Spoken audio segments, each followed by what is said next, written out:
students, welcome to mechanics lecture number 12. In this lecture, we will discuss about relative velocity. I'm Dr. Pervez Ahmed. So let's start today's lecture. Relative velocity क्या है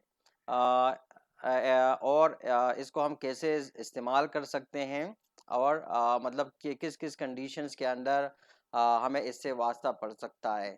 So a useful example of vectors additions मतलब हमारे पास क्या है कि relative velocity की हम discussion start करते हैं. एक नहायत ही फ़ायदेमंद एग्जांपल से, and that example is of vector additions कि हम रिलेटिव वेलोसिटी की जो कैलकुलेशन है, जो डिस्कशंस है, वो स्टार्ट करते हैं एक एग्जांपल से. और वो एग्जांपल हमारे पास है वेक्टर एडिशंस का. ठीक है, और इसी एग्जांपल में हमारे पास क्या है कि we have to train just like you can see here in this particular figure. जिस तरह इस फिगर में या इस फोटो में आपको नज़र आ रहा है कि हमारे पास एग्जांपल है कि जिसमें दो ट्रेन्स एक दूसरे की तरफ बढ़ रहे हैं. ठीक है, just like you can see it by yourself, we have two trains, they are approaching to each other along a same line. ठीक है, ये एक लाइन है, इसमें दोनों ट्रेन एक दूसरे की तरफ बढ़ रहे हैं और दोनों की जो वेलोसिटी है दैट इज इक्वल टू जो स्पीड है that is equal to 95 kilometre per hour. ठीक है, इसकी भी 95 किलोमीटर पर आवर है और इसकी भी जो स्पीड है 95 किलोमीटर पर आवर है with respect to the earth. ठीक है, और दोनों की जो स्पीड है with respect to the ground है. ठीक है, with respect to the earth है. और दोनों की जो सेपरेशन है, दोनों ट्रेन की आपस की जो सेपरेशन है, जो डिस्टेंस है, that is equal to 8.5 kilometre per hour. मतलब ये हमारे पास दो ट्रेन है, दोनों एक दूसरे की तरफ आ रहे हैं, सेम लाइन में आ रहे हैं और with respect to the earth इस दोनों की जो स्पीड है इंडिविजुअली दोनों की जो स्पीड है वो है 95 किलोमीटर पर आवर है. ठीक है, so now we have observer on either trains के दोनों ट्रेन्स पे ऑब्जर्वर है और उनको जो स्पीड दिख रहा है observers on either train see the other coming at 95 plus 95 is equal to 190 kilometre per hour. अब यहाँ पर एक ट्रेन में जो ऑब्जर्वर है, जो दूसरी ट्रेन में जो ऑब्जर्वर है, वो एक दूसरे को देख रहे हैं, तो उनको जो कमिंग स्पीड है वो दिख रहा है दोनों के स्पीड को मिला के. मतलब दोनों की स्पीड को मिला के कितना स्पीड बनता है, almost equal to 190 kilometre per hour. मतलब जो गाड़ी पे जो ट्रेन पे ऑब्जर्वर बैठे हैं उनको जो एक दूसरे की स्पीड है वो क्या है, वो इन दोनों की कंबाइंड स्पीड के बराबर है, that is equal to 190 kilometre per hour. अच्छा, इसके मुकाबले में जो ऑब्जर्वर ग्राउंड पे है, यहाँ पर ग्राउंड पे है, जो ट्रेन पे नहीं बैठा ग्राउंड पे बैठा है, उसको जो दोनों की ट्रेन की स्पीड है that is plus minus 95 kilometre per hour ही उसको वो दिख रही है. मतलब ये हमारे पास एग्जांपल है रिलेटिव वेलोसिटी की कि ट्रेन एक दूसरे की तरफ आ रहे हैं, दोनों की जो इंडिविजुअल वेलोसिटी है वो 95 किलोमीटर पर आवर है और दोनों सेम लाइन में है आ रही है. तो जो ट्रेन पे ऑब्जर्वर है उनको जो स्पीड दिख रही है वो है 190 किलोमीटर पर आवर, जबकि जो ग्राउंड पे ऑब्जर्वर है उनको जो स्पीड दिख रही है वो है plus minus 95 kilometre per our. So what it means, इसका मतलब क्या है, इसका मतलब है कि velocity depends on the reference frame, कि वेलोसिटी रेफरेंस फ्रेम पे डिपेंड करती है. जिस तरह का आपने देखा कि ट्रेन पे जो बंदे बैठे हैं उनको एक तरह की वेलोसिटी दिख रही है और जो ग्राउंड पे जो ऑब्जर्वर है उनको मुख्तलिफ दूसरी तरह की वेलोसिटी की स्पीड वो दिख रही है. ठीक है, so what we have velocity not along the same line. मतलब ये तो हमारे पास ये एग्जांपल हुआ कि वेलोसिटी दोनों ट्रेन्स की, दोनों ट्रेन आपस आ रहे हैं और वो सेम लाइन में है. अब हम ऐसे वेलोसिटीज को डील करेंगे velocity not along the same line, कि वेलोसिटी अगर सेम लाइन पे ना हो. So for that we need to use full vector additions. इसके लिए हमने फुल वेक्टर एडिशंस को यूटिलाइज करना है.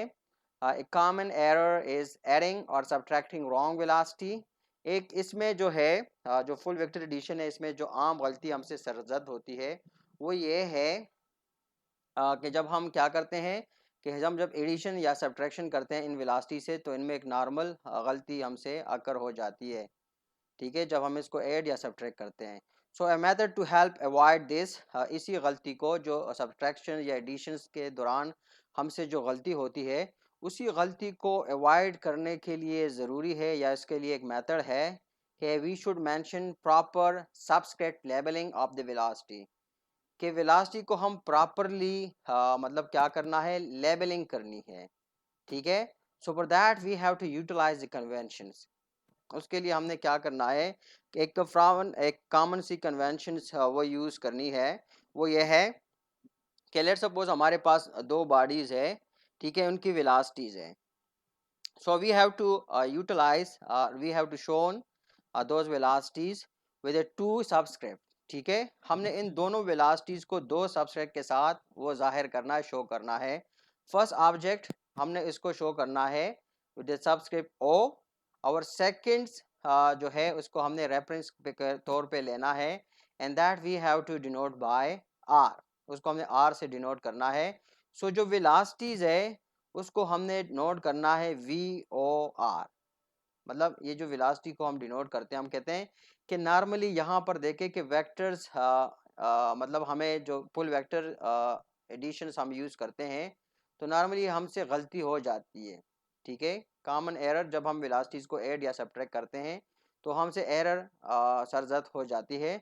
तो इस एरर को अवॉइड करने के लिए ज़रूरी है कि हम प्रॉपर कन्वेंशन यूज़ करें। मिसाल के तौर पर टू वेलोसिटीज़ है तो उनको मतलब हम क्या करें, सबस्क्रिप्ट यूज़ करें। फर्स्ट के लिए ऑब्जेक्ट है तो ओ से उसको ज़ाहिर करें, सेकंड है रेफरेंस फ्रेम है तो उसको आर से ज़ाहिर करें। सो वी ओ आर का मतलब है कि object velocity of object with respect to the reference frame. अब यहाँ पर हमने ओ आर मेंशन किया हुआ है। सो वी ओ आर का मतलब है कि velocity of the object with respect, velocities of the object with respect to the reference frame. अब मिसाल के तौर पर हमारे पास क्या है, यहाँ पर देखते कंसेप्चुअल एग्जांपल है 3.10 के बोट क्रॉसिंग ए रिवर। अब यहाँ पर देखें कि एक रिवर की जो करंट कंडीशन है कि एक रिवर इस डायरेक्शन में वो बह रही है। तो यहाँ पर क्या है, एक बोट क्रॉस कर रही है, बोट इस रिवर के अंदर वो क्रॉस कर रही है। So first of all we have to show the scale, east west north south scale हमने ज़ाहिर करना है। सो फिर हमने कंडीशंस को देखना है और उसके मुताबिक हमने वेलोसिटी की यहाँ पर देख सकते हैं कि लेबलिंग की हुई है। Okay, first of all, the boat must head upstream at an angle theta. So the angle theta is shown here. So if it is to move directly across the river, so velocity vectors are shown as green arrows. तो यहाँ पर देखें velocities को ये green arrows की मदद से वो शो किया गया है। अब यहाँ पर देखें कि the first component is VBS, that is the velocity of boat with respect to the shore. VBS का मतलब है velocities of boat with respect to the shore. V with the subscript BW means velocity of boat with respect to the waters. Similarly, we have a V with the subscript WS mean velocity of the water with respect to the shore, that is river current।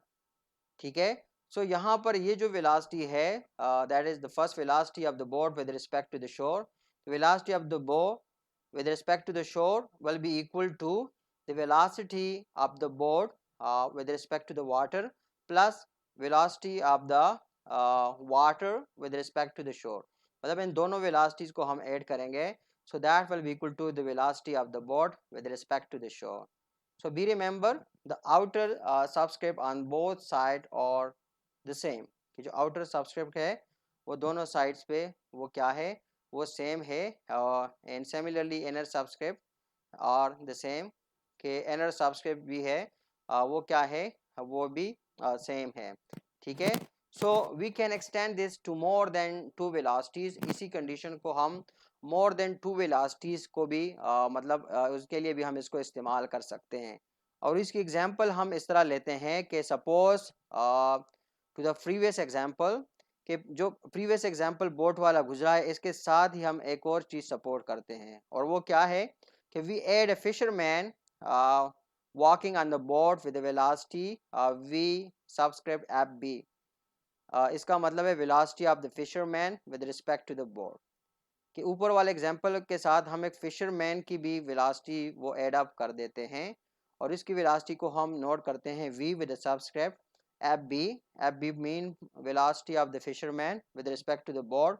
सो इस conditions में हमारे पास जो total velocity है v with the subscript f as, ठीक है, is equal to V F B, V B W, V W S के मतलब इसमें जो एग है फिशरमैन है उसकी वेलोसिटी का इजाफा हो गया। सो अगेन यहाँ पर आप देख सकते हैं कि outer subscript on both side और द सेम, कि आउटर जो सबस्क्रिप्ट है वो दोनों साइड्स पे वो सेम है, एंड सिमिलरली इनर सबस्क्रिप्ट और द सेम, के इनर जो सबस्क्रिप्ट है वो भी क्या है, वो भी सेम से। सो फाइनली रिलेटिव वेलोसिटी ओबे, जो रिलेटिव वेलोसिटी है वो ओबे करती है कि V A B is equal to minus V B A, मतलब है कि वेलोसिटी की मतलब वेलोसिटी की जो मैग्नीट्यूड है वो कांस्टेंट रहती है, लेकिन डायरेक्शन जो है वो चेंज हो जाती है, ठीक है। अब यहाँ पर एग्जाम्पल है, मतलब यहाँ पर आपने कंपोनेंट्स को अगर फाइंड आउट करना है, so here you can see that how we have solve the components, ठीक है, वेक्टर्स के मुताबिक। आप यहाँ पर देखें कि जिस तरह हमने कहा था कि वेलोसिटी जो बी एस है that is equal to B W plus V W S, ठीक है, मतलब ये जो वेक्टर एडिशन से है। फिर अगर हमने कंपोनेंट्स फाइंड आउट करने हैं, सो कंपोनेंट्स के लिए आप लोगों को पता होगा, ये देखें कि एंगल थीटा यहाँ पर बन रही है। So according to that angle theta, you have to utilize your concept of trigonometry.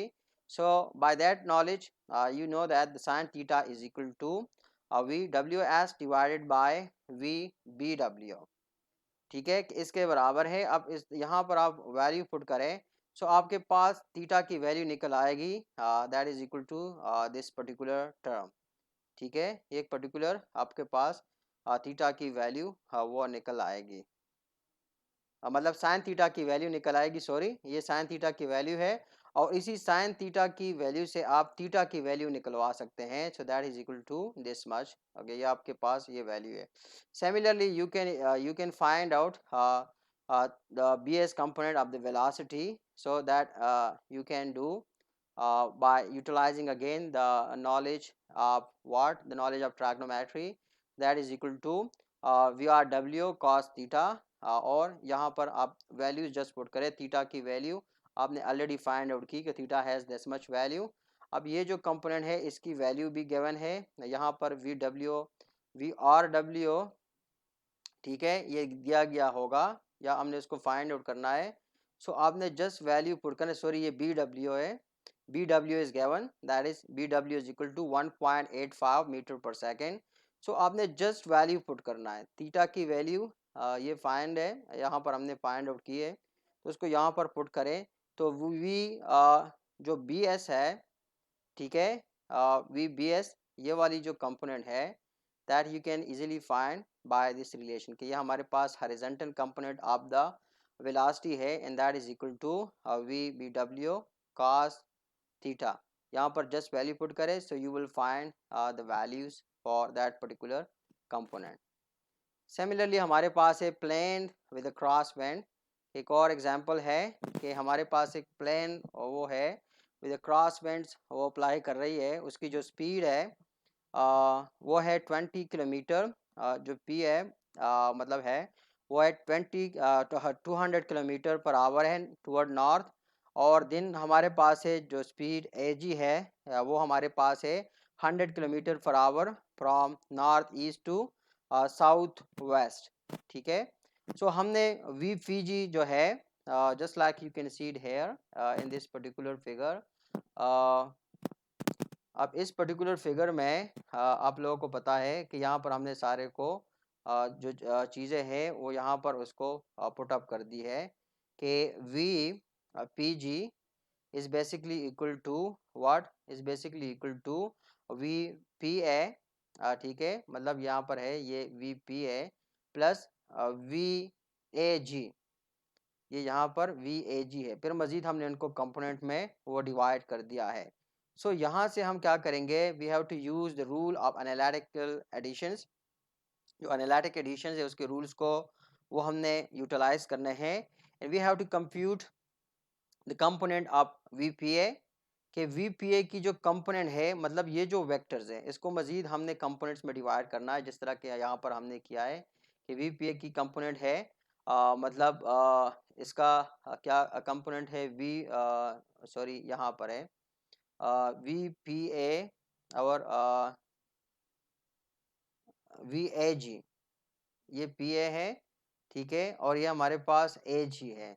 तो AG की भी जो कंपोनेंट है, ठीक है, और PG की PA की जो कंपोनेंट है, वो दोनों हमने क्या करने हैं, दोनों कंपोनेंट्स हमने कैलकुलेट करना है, and then we have to add these to get the component of VPG।